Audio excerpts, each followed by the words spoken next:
everybody, and if you watched the video yesterday, you will be aware that IGN is doing a month-long coverage of Destiny 2. Yesterday we took a look at the new social space called The Farm, and today we actually have a lot more information that I expected that we would get. We have the IGN first look at Bungie's vision for Destiny 2. We also had information about the beta, what exactly we are going to be playing within the beta that is coming in just 2 weeks. Then we also had an interview on Finder going a little bit more in depth about the AI that we will be facing. So let's kick things off with some beta information. This is on Bungie.net. It's on This Week at Bungie, and I'm going to be letting you guys know what you can expect to play during the beta. So first things first is you can play Homecoming, which is the opening mission and cinematics from Destiny 2's campaign. For PvP, you will have Countdown, which we've all seen gameplay of. It's going to be Countdown on the map that you have seen gameplay of. I will insert it here so you can see what's going on. Now, also, we're going to be able to play Control. The original standard for Crucible combat is back with some impactful changes. Control the zones on another new map built with this objective in mind. So it looks like in the actual PvP portion of the beta, we're going to have 2 maps, one that you play on Countdown and one that you play for Control. Now, I'm super excited to find out what these impactful changes are for Control, because I don't really know what you can do with Control, right? What would you do? Unless they're talking about the UI that shows when someone has a super available and stuff like that, but I don't know. The fact that they say impactful changes to Control makes me excited. I want to find out what that is. Now, we're also going to be able to play the Inverted Spire Strike, which is what you guys have all seen gameplay of, and you're going to be able to use every single new subclass, which would be the Dawnblade Warlock, Arcstrider Hunter, and Sentinel Titan. Now, we also got news today that the farm is going to be open for 1 hour. So on Sunday, July 23rd, we are being invited to tour the new social space in Destiny 2 starting at 10 a.m. You're going to be welcome to kick the ball into the net or befriend a chicken. Most vendors and services will be offline. The goal for this is simply to see how many people the farm can accommodate at once. So make sure to mark down your calendars for July 23rd. That's a Sunday at 10 a.m. Pacific. Make sure to get into the farm, check out what it looks like for yourself, and help Bungie test their servers. So that is the info that we have about the beta, the stuff that we're going to be doing in the beta. Now, they did also say that there's going to be some more things, so I don't know what else that's going to be. Maybe there's some surprises,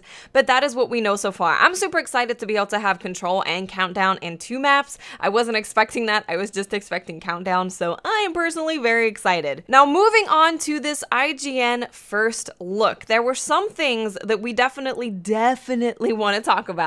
So the first thing that I want to talk about is the fact that there was this scene in the video where it shows the exact same ship, but it's all of them have different colors. To me, what this looks like is that you can add decals to your ship because they all have a different kind of decal, unless that's the standard one and you can just change the color of it. But either way, the fact that Bungie put this in a trailer, now you already know, Bungie does not put stuff in trailers unless they're trying to tell you something. The fact that this is in the trailer specifically like this, with all of the exact same ship with different colors, makes me feel like we're going to be able to add shaders to our ship. Now, of course, that's just me speculating, but I feel like that's a thing. And I know a lot of people have also jumped to that conclusion that that's going to be a thing. And it makes sense. If we have more ways to customize what we are doing with our characters and our sparrows and our ships and all that stuff, then people are going to be very happy. So that was really cool to see, because I'm hoping it adds more depth to the customization of our characters.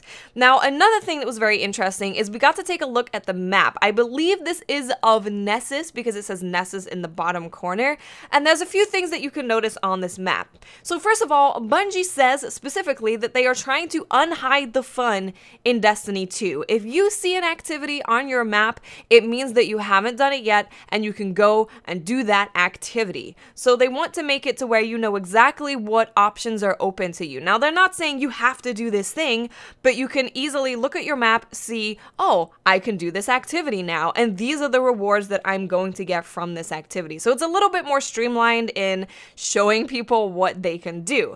Now, taking a look at this map, it looks like it shows adventures. I would say that the little sword thing would be the sign for adventures. Now, if you're not sure what adventures are, these are kind of like side quests that take about 10 to 15 minutes where you can get some pretty sweet loot at the end of it. They also have story missions. I think that's what this icon is. And then there's also public events. And now if you hover over the public event, it will show you a timer and the rewards that you can gain from those events. So of course, this is really good. We knew that this was happening, but it's just so good to be able to see a public event on your map. It's going to bring more and more people together. It's going to enable you to have a much easier time with finding these activities that you want to do. Now, there was also another icon on the map that we haven't really seen yet, and it is this one right here. Now, I feel like this is a landing zone because they did say previously, Bungie said before, that there's going to be multiple different landing zones for each section of the world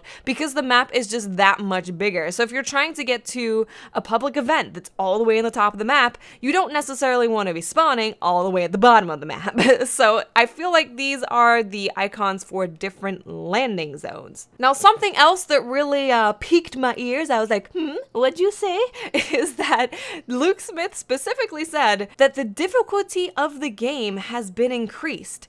Destiny 2 will be a more difficult game. Now, we didn't get specifics on that within the IGN first look, but there was an interview with Finder where Mark Noseworthy and Luke Smith talked a little bit more about AI. Now, they specifically said that they have enhanced combatants across the board in Destiny 2.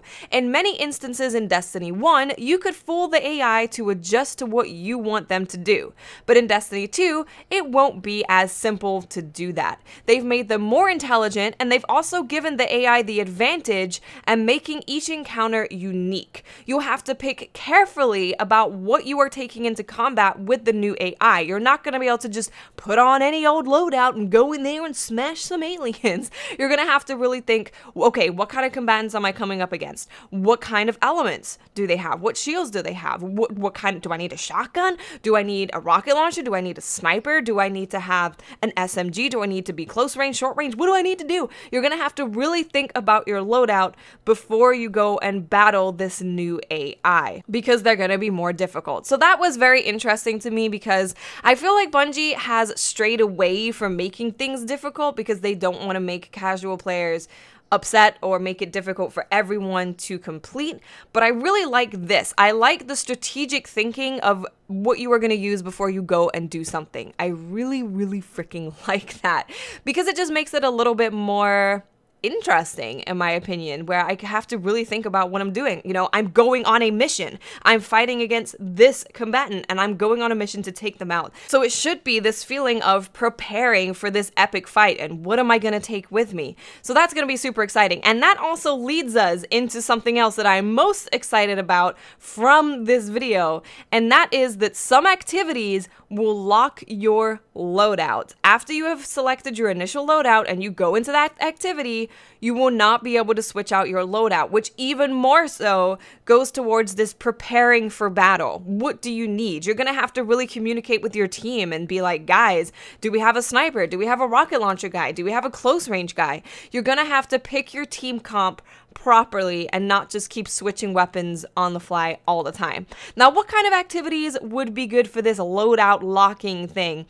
First thing that comes to mind for me, of course, because I'm a PvP pleb, is the new Trials of Osiris. The fact that you will be able to lock loadouts would make it a lot more competitive. It would make it to where you really have to think about what the hell you are doing with your team before you go in there. And I think that would be amazing. There wouldn't be any more checking someone's loadout. It's like, okay, we're running against 3 shotgunners and all of a sudden everyone's got Icebreaker. It would be you pick your loadout for your playstyle and for your team comp and you stick to that. So I'm really excited for that, but it could also work amazingly well in Nightfalls, raids. It could work so well in everything. So I'm personally very, very excited about the locked loadouts. Anything that makes people think more about what they're doing, really contemplate what they're using and not just using anything because they know they can switch it up. I really like that. More strategy and more prior thought before jumping into activities. And that is pretty much it for the news that I have managed to scramble around and gather today. There was also a trailer for the beta, which I will play in the background right here. But did I just say beta? the trailer for the biter.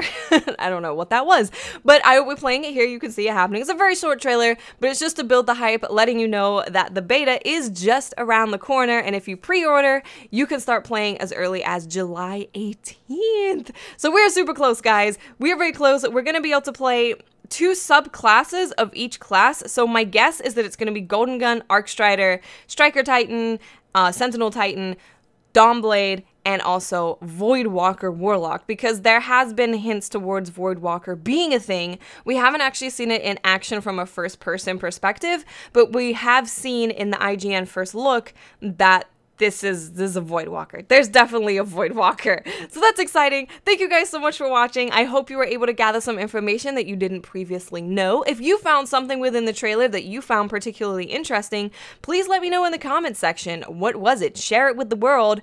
And what do you guys think about all of this information? Locked loadouts, how do you feel about that? How do you feel about AI being more difficult? Let me know in the comment section, guys, and I'll speak to you awesome people later. Bye.